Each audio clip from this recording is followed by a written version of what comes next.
ऊपर वाले ने हम इंसानों को एक बहुत ही खूबसूरत तोहफे से नवाजा है जिसको कहते हैं इमोशंस यानी भावनाएं।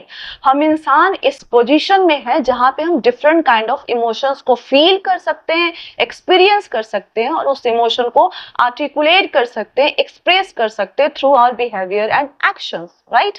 We are in a position जहां पे हम गुस्सा फील कर सकते हैं, जहां पे हम प्यार महसूस कर सकते हैं, जहां पे हम डिसगस्टेड महसूस कर सकते हैं, at the same time we can feel that we are loved, जहाँ पे हम डिजायरेबल भी फील कर सकते हैं एंड जहाँ जैसा कि मैंने कहा कि हम अनवांटेड भी फील कर सकते हैं। We can be sad, we can be sorrowed, हम different kind of emotions feel कर सकते हैं।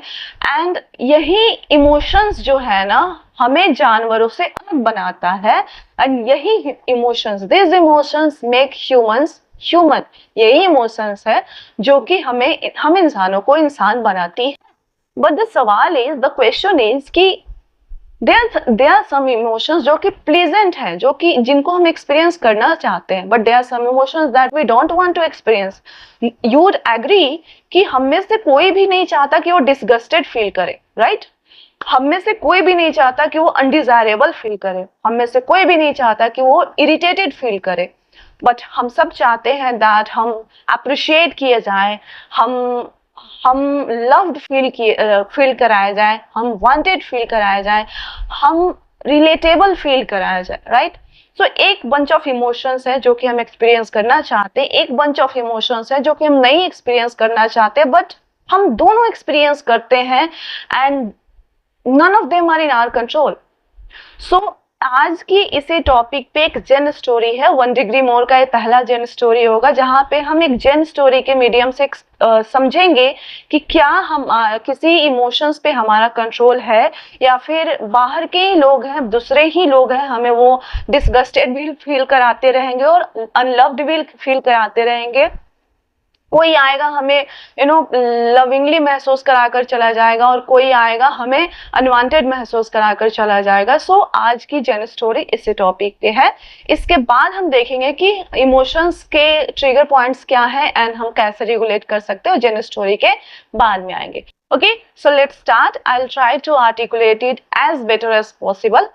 सो जेन स्टोरी कुछ ऐसे स्टार्ट होती है कि एक बुद्धिस्ट आश्रम होता है जहाँ पे बहुत सारे बुद्धिस्ट मॉन्क होते हैं, बहुत सारे बुद्धिस्ट डिसाइपल्स होते हैं जो कि एक चीफ मॉन्क यानी एक मुख्य जो जेन मास्टर है उनके अंदर रह के मेडिटेशन प्रैक्टिस कर रहे हैं। They are trying to attain enlightenment through meditation. Okay, अपने अपने गोल को प्रैक्टिस कर रहे हैं एक आश्रम के अंदर रह के, एक चीफ मॉन्क के अंदर।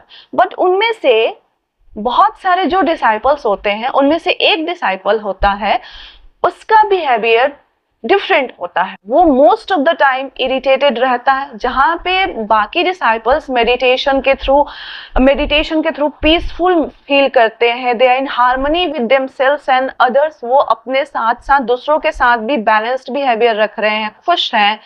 बट वो एक पार्टिकुलर डिसाइपल जो है, जो जैन मॉन्क है, वो मोस्टली इरिटेटेड रहता है। वो most of the time chief monk से आकर के कंप्लेन करता है कि मास्टर, मैं यहाँ पे अपने मेडिटेशन को इफेक्टिवली प्रैक्टिस नहीं कर पा रहा हूँ, क्योंकि मोस्ट ऑफ द टाइम जो मेरे बाकी जैन भिक्षु हैं, जो बुद्धिस्ट भिक्षु हैं, मेरे जो भिक्षु भाई हैं, वो या तो एक दूसरे की बिचिंग करते रहते हैं, एक दूसरे से बातें करते रहते हैं। अगर मैं मेडिटेशन में बैठता हूँ तो कोई ना कोई आकर के मुझे किसी ना किसी तरह से डिस्टर्ब कर देता है, जिसकी वजह से मेरी मेडिटेशन कंप्लीट नहीं हो पाती है। मैं इरिटेटेड हूँ, मैं क्या करूँ? जो चीफ मॉन्क होते हैं वो एक दो बार उस डिसाइपल को समझाते हैं कि ओके, विद द टाइम आप इस सिस्टम में, इस इकोसिस्टम में ढल जाओगे, थिंग्स विल इम्प्रूव। बट ऐसा नहीं होता है। जो चीफ मॉन्क होते हैं उनको ये फील होता है कि वो उस पर्टिकुलर डिसाइपल को ऑब्जर्व करते रहते हैं और उनको ये फील होता है कि विद द टाइम ये डिसाइपल जो है ये और ज्यादा इसका बिहेवियर इरिटेटेड हो गया है और छोटी छोटी बातों पे इरिटेट हो रहा है।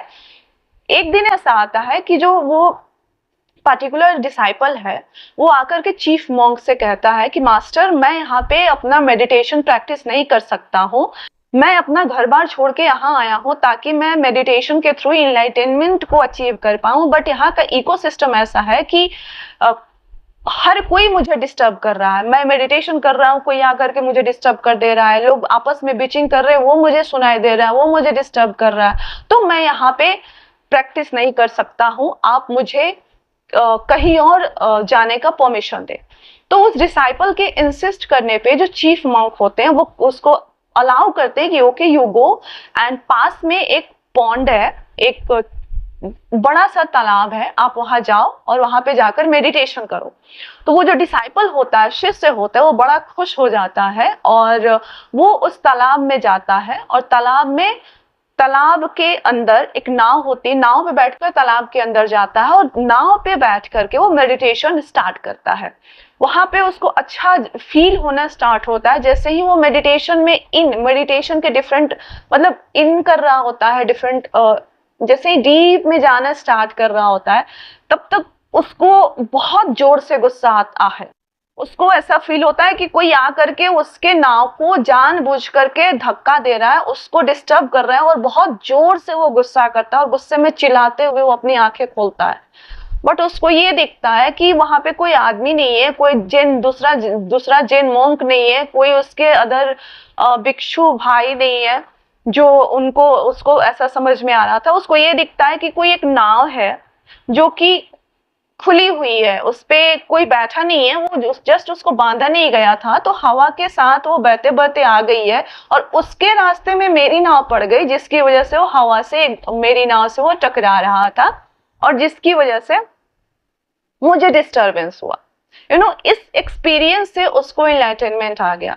उसको ये समझ में आया वो किस पे गुस्सा कर रहा था, वहां पे कोई इंसान नहीं था, वो एक नाव पे गुस्सा कर रहा था जो कि नॉन लिविंग थिंग है। This experience made him enlightened that ये जो एंगर है ना, जो मैं एक्सपीरियंस कर रहा हूँ, एंगर, ये जो इरिटेशन है ना जो मैं एक्सपीरियंस कर रहा हूँ, ये मेरे अंदर है।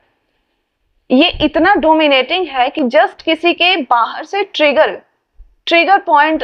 है, कोई उस स्विच को दबा, मतलब कोई उस स्विच को दबा रहा है, कोई उस ट्रिगर को दे रहा है और इस चीज को मैं एक्सपीरियंस कर रहा हूँ। ये एंगर वाला जो इमोशन है या फिर इरिटेशन वाला जो इमोशन है, ये इतना ओवरवेलमिंग है मेरे अंदर कि मैं बाकी किसी इमोशन को एक्सपीरियंस ही नहीं कर पाता हूँ।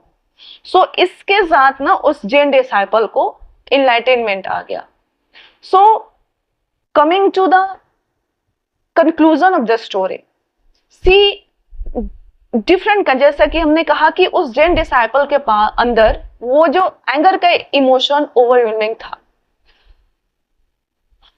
हमारे अंदर हर टाइप के इमोशंस हैं, हमारे अंदर ही खुशी भी है, हमारे अंदर ही गम भी है, हमारे अंदर ही एंगर भी है, हमारे अंदर ही एक ऐसा पार्ट है जो कि डिसगस्टेड फील करता है अपने बारे में, हमारे अंदर ही एक ऐसा पार्ट है जो कि अपने बारे में लविंगली फील करता है। और जब कोई बाहर से आकर के उस पार्ट को टच कर देता है तो इमोशन ट्रिगर हो जाता है।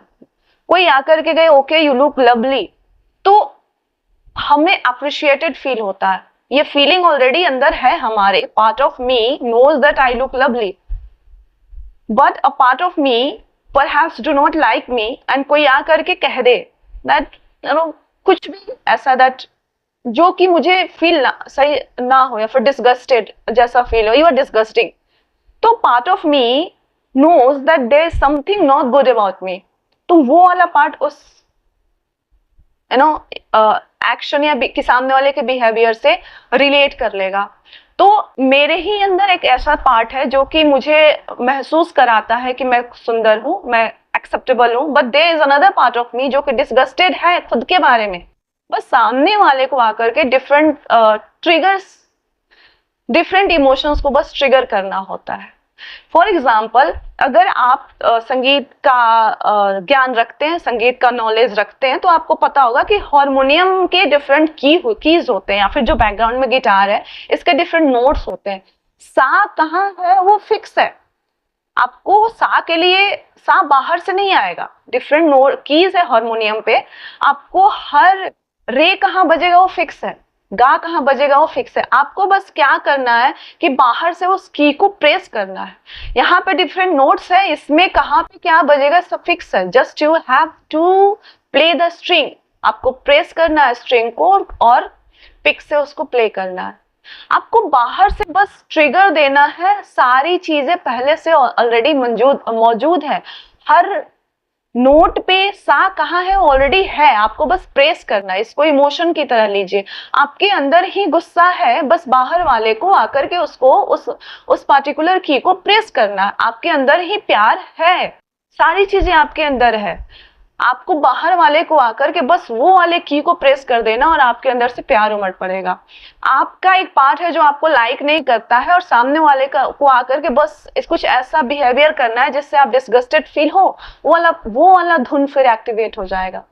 अगर कोई आकर के आपको लविंगली फील कराए और लाइक फील कराए, तो already that part is there within you. बस वो वाला धुन वो सामने वाले पर्सन ने आकर के एक्टिवेट कर दिया, वो वाला नोट प्ले कर दिया। So everything is within us. इस पूरे स्टोरी से, इस पूरे डिस्कशन का कंक्लूजन यही है कि हर चीज हमारे अंदर है, हर इमोशन हमारे अंदर है। अगर हम किसी एक चीज को ओवरवेलमिंगली अगर एक्सपीरियंस कर रहे हैं, देन देयर इज इशू। अगर कोई एक सा से सा, सारे गामा पाधा नीसा, सा से सा 7 स्वर हैं, लेकिन अगर कोई एक स्वर इसमें इम्बैलेंस हो जाए या फिर ओवरवेलमिंग हो जाए, कंपोजिशन नहीं होगा, राइट। अगर कोई गाना आप सुन रहे हैं और आपके कानों को सूदिंग लग रहा है, यानी हर चीज हार्मोनी में है, हर चीज बैलेंस में है, प्यार भी है, गुस्सा भी है, एंगर भी है, हेट भी है, लव भी है, हर चीज है, सब कुछ बैलेंस में है, तो जाकर के एक मेलोडी बनती है, राइट।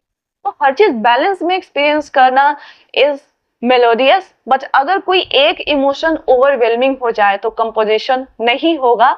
तो हमें सेल्फ अवेयर होना है कि कौन सा इमोशन जो है वो ओवरवेलमिंग हो रहा है, कौन सा इमोशन किस तरह से वो ट्रिगर हो रहा है। बस हमें सेल्फ अवेयर होना है और हमें किसी बाहरी दुनिया को फलाने को, चिल्लाने को, धमकाने को, चेंज करने की कोई आवश्यकता नहीं है कि नहीं इस पर्सन के इस बिहेवियर से मेरा ये इमोशन ट्रिगर हो रहा है, उस पर्सन को चेंज होना है, बिल्कुल नहीं।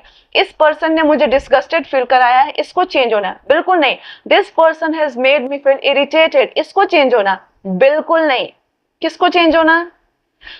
आपको चेंज होना है, मुझे चेंज होना है। The person who is experiencing this kind of overwhelming emotion, उसको चेंज होना है। आपसे बाहर किसी भी चीज को किसी भी तरह से चेंज होने की कोई आवश्यकता नहीं है। The only thing that needs to change is you. सिर्फ आपको बदलने की आवश्यकता है। और ये बदलने की शुरुआत कहाँ से होती है? जब आप अवेयर हो जाते हैं, क्योंकि सा से सा में एक नोट ऐसा है जो कि आउट ऑफ ट्यून है, इसकी ट्यूनिंग ठीक नहीं है, ये ओवरवेल्म कर रहा है मेरे स्वर को, मेरे राग को। बस इस ट्यून को नॉर्मल लाना है। नॉर्मल गुस्सा, नॉर्मल प्यार, normal disgust, normal love, normal hate is melody. लेकिन अगर कोई भी एक इमोशन, कोई भी एक स्वर, कोई भी एक नोट अगर आउट ऑफ द हार्मोनी है या फिर ओवरवेल्म हो रहा है, तो वो मेलोडी कभी नहीं बजेगी। So with this I'll take your leave. I'll see you in the next video. Till then, take care and have a great day ahead.